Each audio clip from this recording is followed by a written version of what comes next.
தீட்டுள்ளதொன்றும் உள்ளே செல்லாத மேலோக ஆட்சி. தீட்டுள்ளவனுக்கு அங்க ஸ்தானமே கிடையாதாம், அங்க இடமே கிடையாது, இடமே கிடையாது.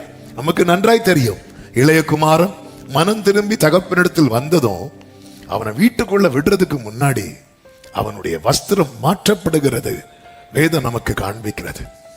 ஆமென். தகப்பன் நீங்க நல்லா கவனிச்சீங்கன்னா தெரியும், போறாரு, கட்டி பிடிக்கிறாரு, முத்தமிடுறாரு, எல்லாம் செய்யறாரு. ஆனா அவன்கிட்ட பேசவே இல்லை. அவர் யார்கிட்ட தான் பேசுறாருன்னா ஊழியக்காரர்கிட்ட பேசுறாரு. பையன் அப்பாட்ட பேசிட்டு இருக்கான், அப்பா நமக்கு முன்னாடி வரத்துக்கு விரோதமா பாவம் செஞ்சேன்னு சொல்லும் போது அவன் ஊழியக்காரரை நோக்கி, இங்கே வா, அவசரத்தை மாத்து, கொண்டு வா, பாதரட்சியை போடு, மோதிரத்தை போடு.